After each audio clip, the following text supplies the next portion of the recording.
ಸಭಾಪತಿಗಳೇ, ಕರ್ನಾಟಕ ಕಿರುಸಾಲ ಮತ್ತು ಸಣ್ಣ ಸಾಲ ಬಲವಂತದ ಕ್ರಮಗಳ ಪ್ರತಿಬಂಧಕ ವಿಧೇಯಕವನ್ನು ನಾನು ಸ್ವಾಗತವನ್ನು ಮಾಡ್ತಾ, ಇದು ಒಂದು ರೀತಿ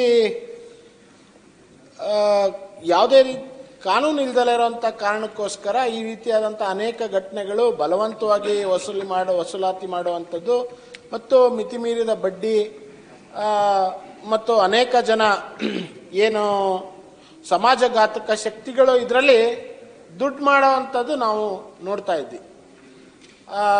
ಮಾಧ್ಯಮಗಳಲ್ಲಿ ಕೂಡ ಬಂತು. ದುರಂತ ಅಂತಂದರೆ ಅನೇಕ ಜನ ಇದರ ಒತ್ತಡಕ್ಕೆ ಆತ್ಮಹತ್ಯೆಯನ್ನು ಕೂಡ ಮಾಡ್ಕೊಂಡು ಊರುಗಳನ್ನು ಬಿಡುವಂಥದ್ದು ಕೂಡ ಕಂಡು ಬಂದಿತ್ತು. ಸರ್ಕಾರ ಇದ್ರ ಬಗ್ಗೆ ಎಚ್ಚೆತ್ತುಕೊಂಡು ಮತ್ತು ಮಾಧ್ಯಮಗಳು ಕೂಡ ಇದ್ರ ಬಗ್ಗೆ ವ್ಯಾಪಕವಾದಂಥ ಮಾಹಿತಿಯನ್ನು ನೀಡಿರುವಂಥ ಕಾರಣಕ್ಕೋಸ್ಕರ ಈ ರೀತಿಯಾದಂಥ ಒಂದು ಬಿಲ್ಲನ್ನು ತರುವಂಥ ಪ್ರಯತ್ನ ಸರ್ಕಾರ ಮಾಡಿರೋಂಥದಕ್ಕೆ ನಾನು ಈ ಸ್ವಾಗತವನ್ನು ಮಾಡ್ತೇನೆ. ಜೊತೆಗೆ ವಿತ್ ಎ ಕಾಷನ್, ಅಂದರೆ ನಾನು ಸರ್ಕಾರಕ್ಕೆ ಒಂದು ಎಚ್ಚರಿಕೆ ಕಾಷನ್ ಕೂಡ ಈ ಸಂದರ್ಭದಲ್ಲಿ ಹೇಳೋದಕ್ಕೆ ಇಚ್ಛೆ ಪಡ್ತೇನೆ. ಈ ಏನು ಮೈಕ್ರೋ ಫೈನಾನ್ಸ್ ಅನ್ನೋಂಥ ಒಂದು ಕೆಲವು ವ್ಯವಹಾರಗಳು ನಡೀತಾ ಇತ್ತು, ಇದು ಆರ್ಗನೈಸ್ಡ್ ಆ್ಯಂಡ್ ಅನ್ಆರ್ಗನೈಸ್ಡ್. ಆರ್ಗನೈಸ್ಡ್ ಮಾನ್ಯ ಸಚಿವರು, ನಾನು ಹೇಳ್ತಾ ಇರೋಂಥ ಕಡೆ ತಾವು ಗಮನ ಕೊಡಬೇಕು ಅಂತ ವಿನಂತಿ ಮಾಡ್ತೀನಿ. ಎರಡು ಥರ, organised sector and unorganised sector.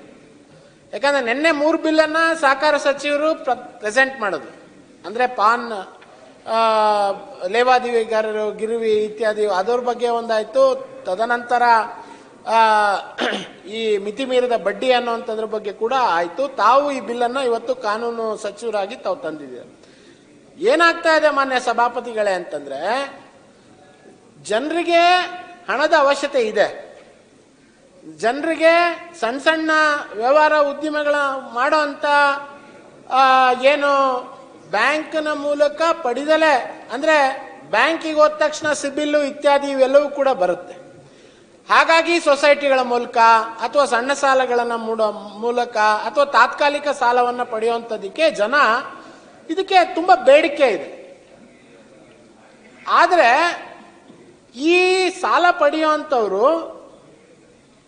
ಯಾರನ್ನ ಆಶ್ರಯಿಸಿ ಹೋಗ್ತಾರೆ, ಅದರಲ್ಲೂ ಕೂಡ ಕೆಲವು ಸಂಸ್ಥೆಗಳು ನ್ಯಾಯಬದ್ಧವಾದಂಥ ಸಾಲದ ಬಡ್ಡಿಯನ್ನು ಹಾಕಿ ಅದನ್ನು ವಾಪಸ್ ಪಡೆಯುವಂಥದ್ದು ಕೆಲಸವನ್ನು ಮಾಡ್ತಾ ಇದ್ದಾರೆ. ಇನ್ನು ಕೆಲವರು ಆ ಪರಿಸ್ಥಿತಿಯನ್ನು ಎಕ್ಸ್ಪ್ಲಾಯ್ಟ್ ಮಾಡಿ ಯಾರು ಸಾಲಕ್ಕೆ ಬರ್ತಾರೆ ಆ ಪರಿಸ್ಥಿತಿಯನ್ನು ಎಕ್ಸ್ಪ್ಲಾಯ್ಟ್ ಮಾಡಿ ಅವರಿಂದ ಹಣ ವಾಪಸ್ ಪಡೆಯುವಂಥದ್ದು.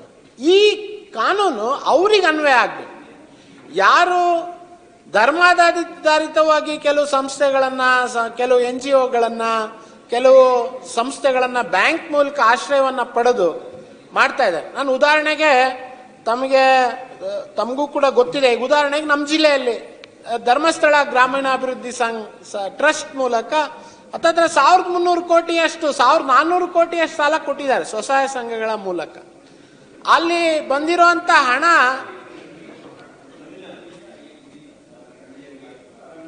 ಇದ್ದೀರಿ ಇದೆ ಅಂತಲ್ಲಿ ಹೇಳ್ತೇನೆ. ಯಾಕಂದರೆ ಈ ಕನ್ಫ್ಯೂಷನ್ ಅದರ್ ಮೆಂಬರ್ಸ್ ಹತ್ರ ಇರೋದು ಬೇಡ. ತಾವೇನು ಉದಾಹರಣೆಯನ್ನು ಉದಾಹರಿಸಿದ್ರಿ ಅದು ಸರಿಯಾದಿದೆ. ತಾವು ದಯಮಾಡಿ ನಮ್ಮ 3ನೇ ಪ್ರೊವಿಷನ್ ನೋಡಬೇಕು.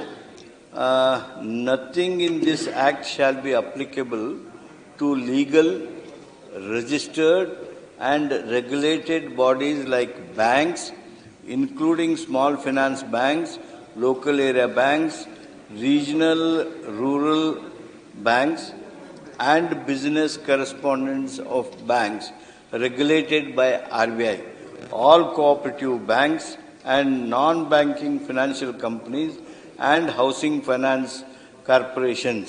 ಅಂದರೆ ನಾ ಯಾಕೆ ಇದನ್ನು ಓದಿದೆ ಅಂದರೆ, what you are mentioning is exempted by this. This law will not apply to that. ಅದಕ್ಕೆ ಹೇಳಿದೆ ಇದು ರಿಜಿಸ್ಟರ್ಡು, ಆಮೇಲೆ ಲೈಸೆನ್ಸ್ಡ್. ಇವ್ರು ಯಾರೀಗ ನಮ್ಗೆ ಈಗ ಫಾರ್ ಎಕ್ಸಾಂಪಲ್ ಧರ್ಮಸ್ಥಳ ರಾಜ್ಯ ಸರ್ಕಾರ ಸಹಿತ ಆ ಬಡ್ಡಿ ಸಬ್ಸಿಡೀಸನ್ನು ಕೊಡ್ತಿದೆ. ಅದರಿಂದ they are all registered. We are only talking of unregistered, illegal, private and other agency lenders. ಅದಷ್ಟು ಇಂಪಾರ್ಟೆಂಟ್ ಇತ್ತು, ಟೈಮ್ ಆಗಿದೆ. ಒಂದು ಮಾನ್ಯ ಸಚಿವರಿಗೆ ಏನು ಅದಕ್ಕೆ ಕ್ಲಾರಿಫಿಕೇಶನ್ ಕೊಟ್ಟಿದ್ದಾರೆ, ನಾನು ಸ್ವಾಗತ ಮಾಡ್ತೀನಿ. ಆದರೆ ಮಾನ್ಯ ಸಚಿವರೇ,